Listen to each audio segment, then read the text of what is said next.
요즘 새벽에 우리가 여호수아를 묵상하고 있습니다. 우리 PPT 한 장만 넘겨주실래요? 혹시 이 사람 기억나시나요?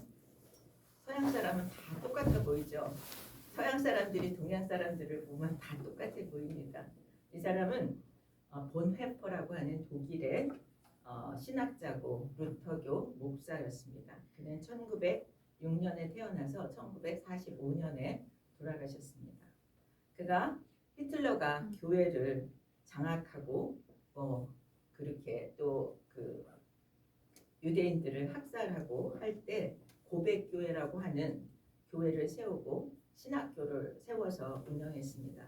그리고 그가 가르친 것은 제자도에는 반드시 순종과 십자가가 따른다라고 하는 것을 강조하면서 그 당시에 자신의 신앙, 또 성경의 신앙을 지키고자 타협 없는 그런 신앙을 실천했다라고 그렇게 그를 평가하고 있습니다. 유대인의 학살이 심화되어질 때 히틀러 암살 모의에 이분이 참여하게 됩니다. 그 일로 그가 1943년에 투옥되고 1945년 4월 9일에 교수형을 당하게 됩니다.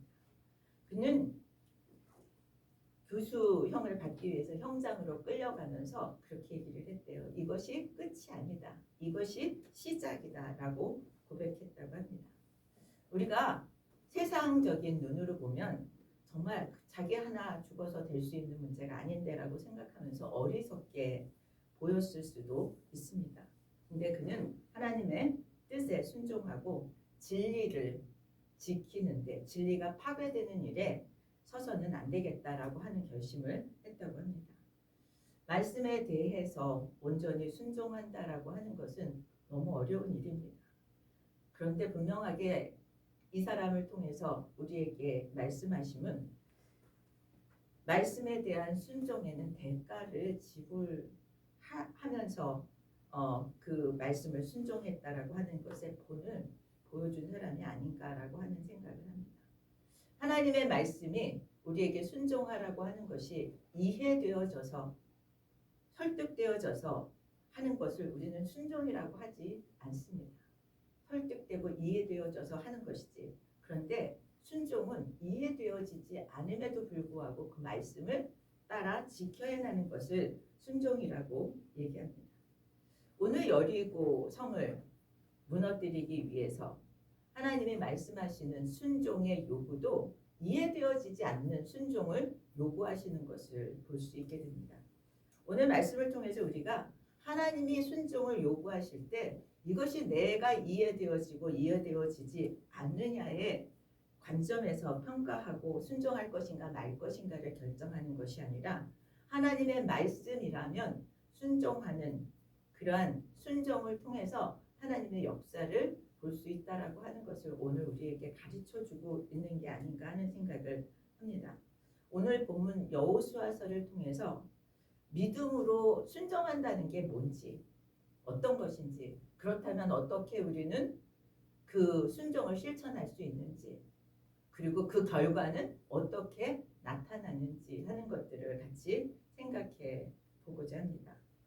여호수아서의 가나안 정복 이야기는 이스라엘 민족이 다른 민족을 다 정복해서 큰 땅을 차지했다라고 하는 전쟁의 기록으로 보여질 수 있습니다. 그런데 전쟁 기록으로 그치는 것이 아니라 하나님은 이스라엘 백성이 어떻게 살아서 승리할 수 있는가를 가르쳐 주시는 그런 메시지를 담고 있다고 생각합니다. 전쟁에 승리하려면 우리는 뭐를 가지고 싸워야 돼요? 칼과 병거와 마병과 전술을 가지고 싸워야 하는데 이스라엘 지금 여리고성의 정복에는 이런 것들이 없습니다.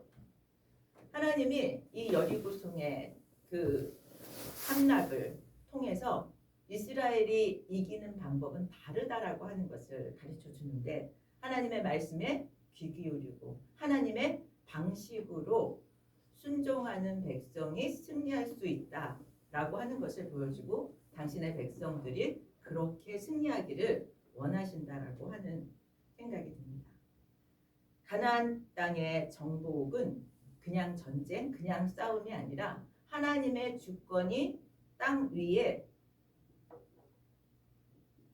임하는 하나님의 통치를 선포하는 것이 이 가나안 여리고성의 정복으로 나타나 있다고 생각합니다. 여리고성의 전쟁은 겉으로는 전쟁인데 이 전쟁을 통해서 보여주고자 하는 것은 믿음의 본질이 뭔가 하는 것을 우리에게 발견하고 깨닫기를 원하신다고 생각되어집니다. 왜냐하면 여호수아에서 계속해서 반복되어지는 건 뭐냐면 하나님의 명령, 하나님의 약속, 그리고 이스라엘의 반응이 나옵니다. 하나님의 명령과 약속, 이스라엘의 반응을 통해서 우리는 뭘 볼 수 있냐면 하나님과 사람 사이의 관계를 통해서 나타나는 신앙의 역사라는 것입니다. 우리의 사람과의 관계에 있어서도 역사가 있죠. 내가 누구랑 만났을 때 역사가 있습니다. 이 사람과의 역사가 있고 저 사람과의 역사가 있어요. 신앙에 있어서는 하나님과 사람과의 역사인 것이죠. 그런데 그 역사가 하나님의 명령과 약속 그리고 그에 대한 반응에 의해서 결정되어진다는 거죠. 생각해보면 사람과의 역사도 뭐예요?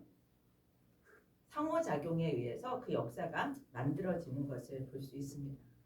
여리고를 중심으로 해서 지금 일어나는 오늘의 사건은 그냥 여리고 가나안 땅에 들어가는 첫 번째 전쟁의 승리가 아니라 이스라엘 백성들이 앞으로 어떻게 살지에 대한 방향을 확실하게 설정해주는 그러한 시작이었다고 생각되었습니다. 이스라엘 백성들은 스스로 자기 힘으로 싸워서 이겨나는 그러한 민족이 아니라는 거죠. 하나님의 계획을 신뢰하고 하나님의 말씀에 따라서 움직여서 승리를 취해야 하는 백성이었습니다. 오늘날 하나님의 백성인 우리도 별반 다르지 않다는 것이죠. 우리는 많은 능력을 갖추기 위해서 노력합니다. 이 노력이 필요 없다는 것이 아니에요. 그런데 우리 자신의 능력으로 사는 자들이 아니라 하나님의 계획과 섭리를 믿고 그 말씀을 따라서 거기에 필요한 것들을 순종하고 따라감으로써 승리하게 되고 성공하게 되는 삶을 살아야 하는 사람들이라는 거죠. 여호수아 6장 2절에서 5절에 보면 하나님이 뭐라고 얘기하시냐면 여리고와 그 왕과 용사들을 여호수아에게 넘겨주었다라고 얘기해요. 이미 여리고를 주기로 결정하셨다는 거예요. 그리고 그 뜻을 이루기 위해서 내가 얘기하는 방식대로 그것을 취하라고 말씀하십니다. 여러분, 우리는 승리가 약속되어 있어요. 그리고 하나님이 그 방법도 성경에 주셨습니다. 당시 여리고성의 성벽은 굉장히 그 난공불락의 성이었어요. 성벽이 하나만 있는 게 아니라 2개의 벽이 있습니다. 내벽, 외벽. 하나를 무너뜨리면 또 하나를 무너뜨려야 해요. 그러니 얼마나 어렵습니까? 6장 1절에서는 뭐라고 얘기하냐면 여리고성이 이미 굳게 닫혔다고 얘기해요. 근데 닫힌 이유가 뭐냐면 이스라엘 백성들 때문이라고 얘기해요. 이들이 여리고성에 있는 족속들이 이스라엘에 대한 소문을 다 들었어요. 하나님이 어떻게 이스라엘을 돕고 어떻게 요단강을 건너게 하고 어떻게 출애굽을 하게 하고 이 소문을 다 들었어요.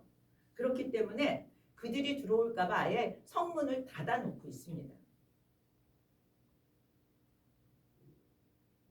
출입하는 자도 없다라고 기록하고 있어요. 그런데 이 여리고성을 함락하기 위해서 어떤 전력이 아니라 그냥 그 주위를 도르라고 하는 명령을 주십니다. 7일 동안 하나님의 명령을 수행하는데 하루에 한 번씩 6일 동안 그리고 마지막 날 7째 날을 맞이하는 것이 오늘의 본문입니다. 함께 7째 날 일어나는 결과를 통해서 하나님은 어떻게 일하시는지를 우리가 발견했으면 좋겠습니다.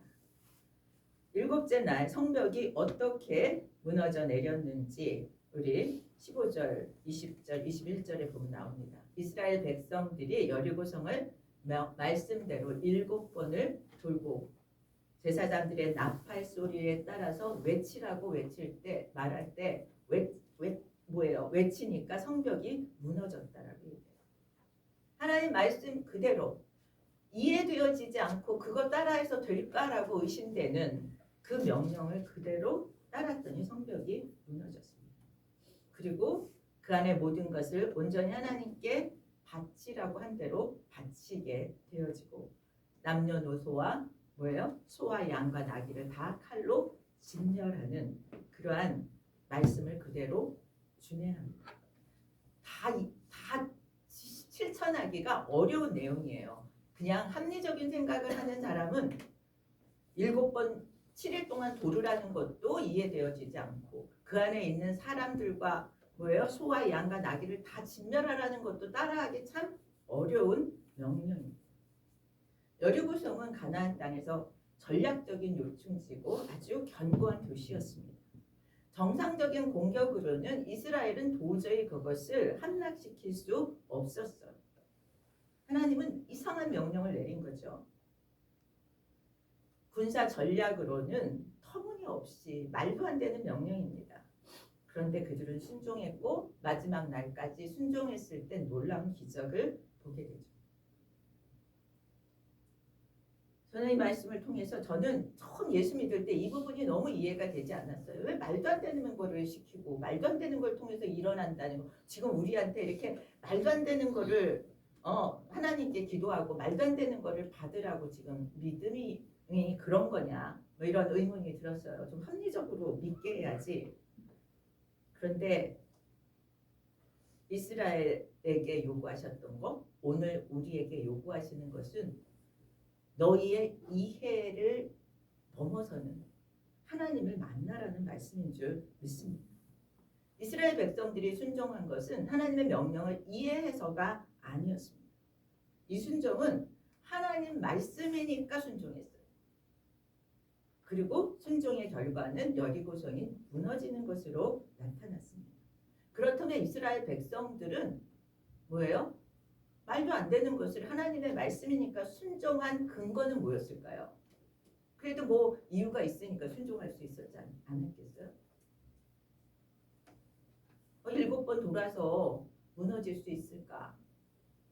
라는 생각을 했을 거라고 생각해요. 그럼에도 불구하고 순종해서 7일을 그렇게 돌고 외치라고 할 때 외쳤었던 근거는 무엇이었을까요?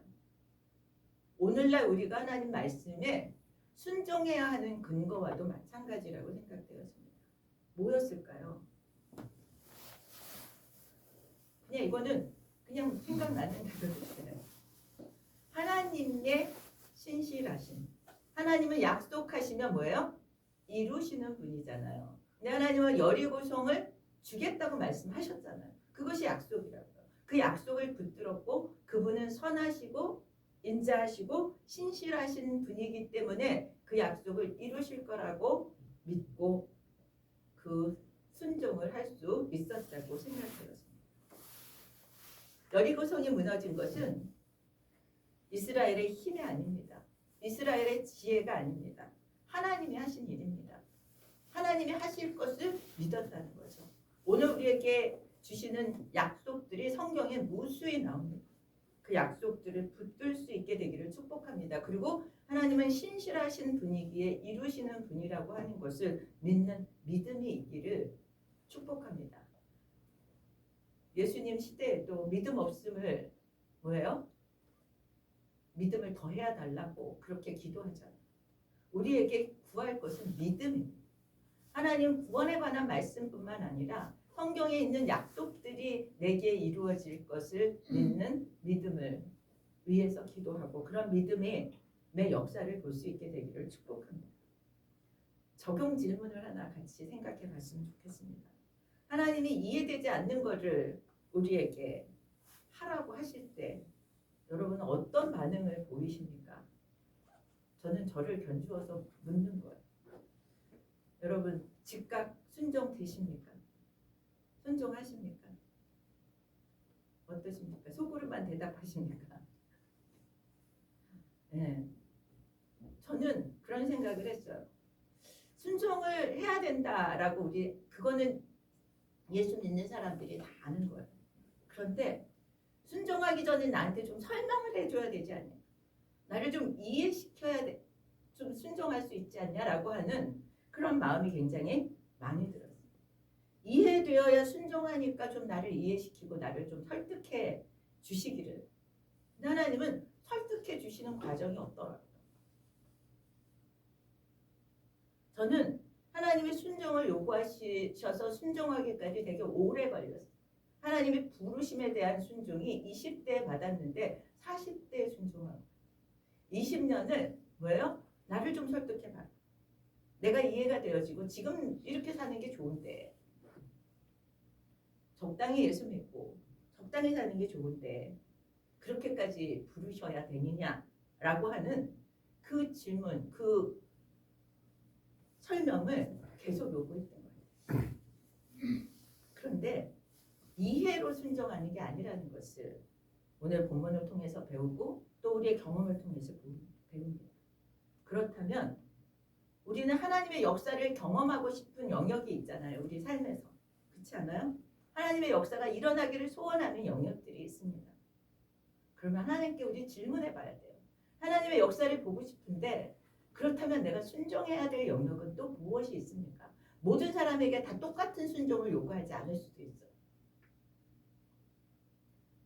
기도 가운데, 묵상 가운데 저는 하나님의 여리고성 같은 그러한 기적을 보고 싶습니다. 그런데 그 기적에 필요한 나의 순종은 무엇인지 기도하는 가운데, 말씀을 읽는 가운데 우리가 깨닫게 되기를 축복합니다. 순종이 쉽지 않은 것은 우리 너무 잘합니다. 그런데 순종을 해서 이런 놀라운 일들을 본다면 우리는 순종을 하는 게 마땅하지 않겠습니까? 순종이 즉각적으로 이렇게 7번 돌고 외치니까 여리고성이 무너지는 역사가 맨날 일어나는 것은 아닙니다. 그런데 분명한 것은 순종하지도 않고 기적을 보겠다는 것은 일어나지 않는다는 것입니다.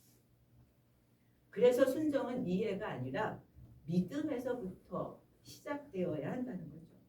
순종해야 하나님의 역사를 볼 수 있고 우리 인생의 여리고성이 무너지는 역사를 볼 수 있습니다. 여리고성의 멸망은요, 여리고성만 무너지는 것으로 그치지 않고 그 안에 살던 사람들이 멸망하고 그들이 아끼고 사랑했던 모든 것들이 없어지게 되는 거예요. 이스라엘 백성은 여리고성 안에 있던 모든 것을 진멸하라고 하셨습니다. 진멸이라는 것은 완전히 다 바쳐진 거예요. 하나님께. 신약에서는 하나님께 바쳐져서 손댈 수 없는 물건이나 사람을 헤렘이라고 하는 말로 표현한다고 합니다. 여리고성이 무너지고 여기서 모든 사람과 가축이 진멸되었다라고 얘기해요. 그런데 그렇게 하신 이유가 있습니다. 그 땅에 정말 잔인하잖아요. 그 땅에 있는 사람들과 가축들까지 다 진멸해 버린 이유가 있었어요. 그것은 그 땅에 있었던 죄와 악행을 끊어내기 위함이고 또 그 땅을 차지할 약속의 백성들이 그들의 죄를 답습할까봐 미리 구별해 주시기 위해서예요. 하나님의 백성을 보호하려는 하나님의 구별이었다라고 하는 거죠. 가나안 땅에 타락한 문화를 제거하지 않으면 그들도 타락하는 게 너무 쉬운 일이 될 것이기 때문에 그렇습니다. 이 여리고성의 진멸을 통해서 마지막 날의 진멸에 대해서 심판에 대해서도 보여주는 것이라고 생각해요. 세상이 멸망하는 그날에 세상에 속한 모든 사람과 세상의 사람들이 사랑했던 그 모든 것들이 다 사라지게 될 것이라는 거죠.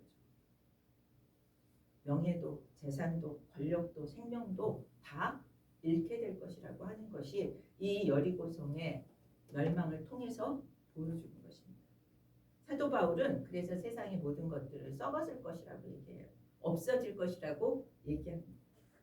하나님께서 정하신 때가 되면 이 모든 것들은 다 사라질 것이라고 이야기해요.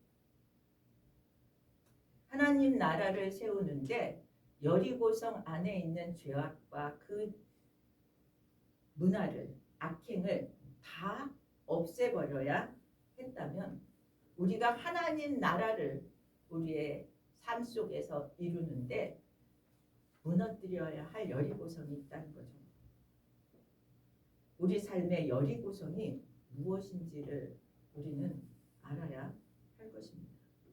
여리고를 지키기 위해서 외벽, 내벽을 쌓은 것처럼 우리가 우리 자신을 지키기 위해서 너무 많은 것들을 쌓아놓은 방어벽들, 이 부분은 절대로 내가 하나님께 내어줄 수 없는 그런 방어벽들을 우리는 우리의 삶의 여리고성이라고 볼 수 있는 거죠.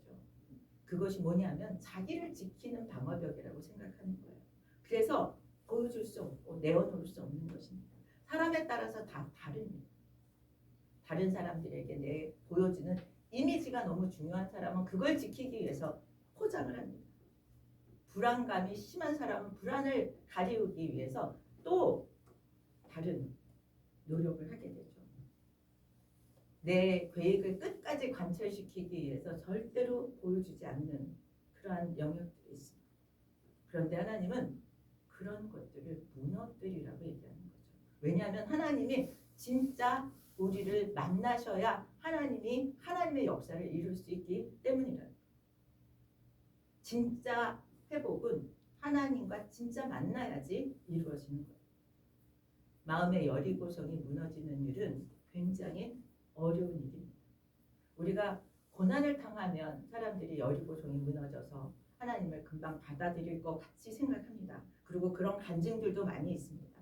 근데 저는요, 이렇게 보니까 사람들이 그렇지가 않아요. 생각보다. 성이 무너지면 자꾸 땜질만 해요.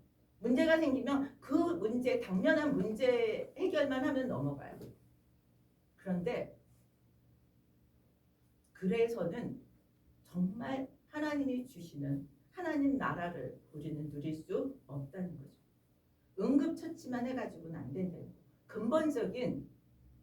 근본적인 해결을 해야 되는데 그것이 여리고성, 내 마음의 여리고성이 무너질 때 진짜 나를 하나님께 내어드리고 하나님과 만날 때 우리는 회복이 일어납니다.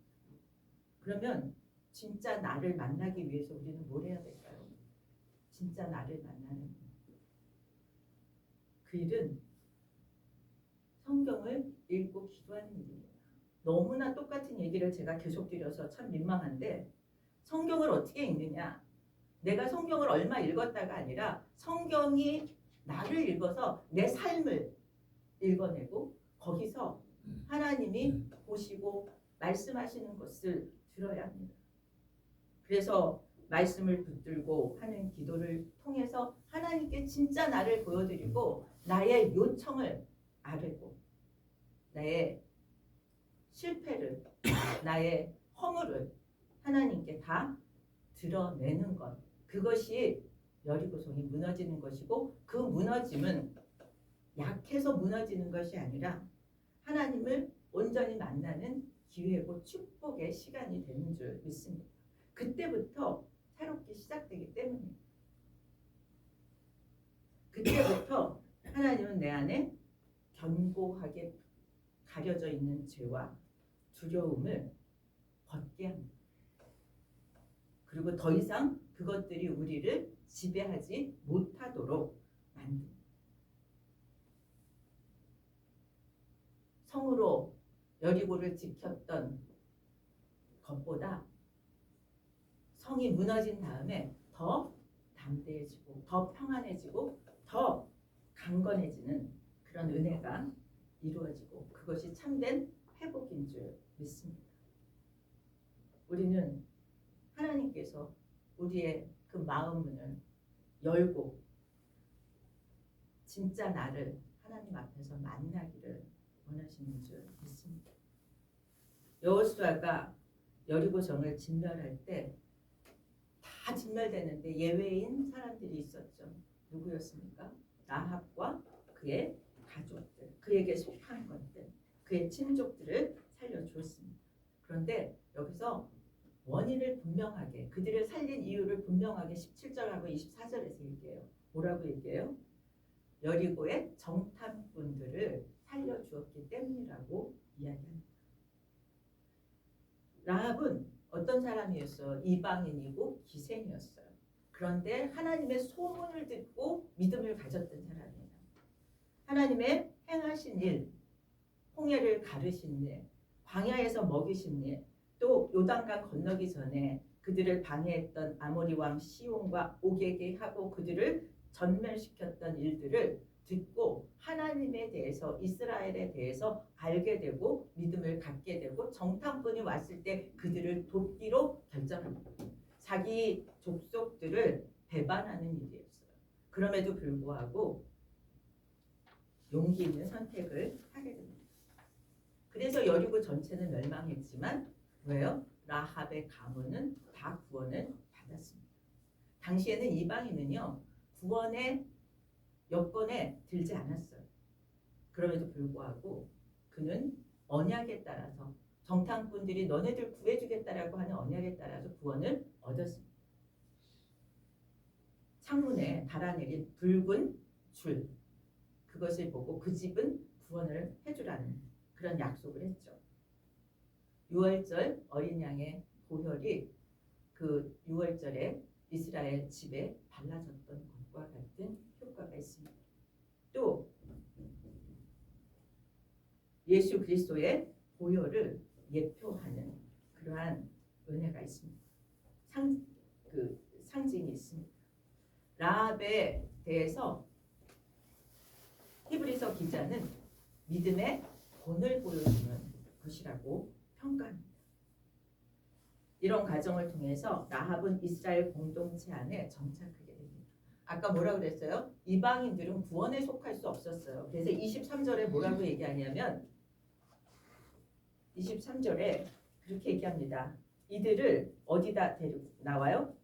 이끌어내서, 그 집에서 이끌어내서 이스라엘 진영 밖에 두고, 진영 안에 들어올 수 없어요. 진영 밖에 두고 그 후에는 25절에서는 이스라엘 가운데 거하게 되었다고 얘기합니다. 그래서 이방인이었지만 어떻게 해요?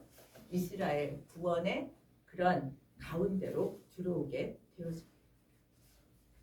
이것이 라합이 믿음으로 받은 구원의 예표가 되는 거예요. 믿음으로 구원받을 수 없는 그러한 부류의 사람이 구원을 받게 된다는 거죠. 반대로 여리고는 똑같이 이방인이었지만 불순종의 결과로 심판을 받게 되죠. 굉장히 복음은 어떻게 보면 되게 심플합니다. 말씀의 순종의 결과는 구원이었고 불순종의 결과는 심판이라고 얘기합니다. 순종은 단순히 그냥 당장 잘 되는 것을 넘어서 미래까지 영향을 준다는 것입니다. 말씀의 순종, 그것이 하나님을 경험하는 길이라고 했습니다. 여호수아는 전쟁의 혼란 속에서 라합의 도움을 잊지 않고 정탐꾼들에게 가서 그들을 구하라고 이야기하죠. 너희들이 약속한 대로 가서 그들을 구하라고 얘기합니다.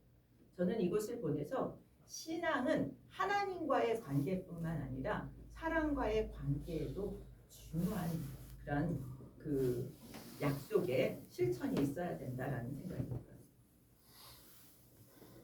누군가의 선의와 희생에 내 삶에 힘이 되어 주었다면 그 은혜를 기억하라는 거죠. 정탐꾼들이 구원을 얻었다면, 그리고 그들을 돕기로 했다면 그들을 구원하라고 하는 것은 우리가 이 세상을 어떻게 살아야 하는지에 대해서도 말씀해 주고 있는 것이라고 생각합니다. 은혜는 나 하나 믿고 구원받은 데서 그치면 안 돼요. 정탐꾼들이 뭐예요? 생명의 살리심을 받았죠. 라합의 가문을 다 살려냈죠. 그들을 통해서 믿음의 본이 되어서 그들을 통해서 또 많은 사람들이, 이방인들이 구원을 얻게 되는 역사가 일어나게 됩니다. 우리를 통해서 그 일이 강물처럼 은혜의 강물이 되어서 계속 흘러 넘치게 되기를 축복합니다. 이스라엘 백성들이 여리고성의 승리, 라합의 구원, 이것은 무엇 때문이에요? 말씀의 순종, 믿음의 순종의 결과입니다. 저는 이 말씀을 보면서 순종은 승리의 원리이기도 하고 구원의 원리이기도 하다. 순종은 참 하기 싫어하는 것들이에요. 우리 애들한테 순종해라 그러면 좋아해요? 싫어요. 불편해요. 더군다나 이렇게 민주화된 세상에서 부모에게 순종해라 애들 다 반발하죠. 그런데요, 복받는 비결이 순종이 있어요. 구원이 순종에 의해서예요.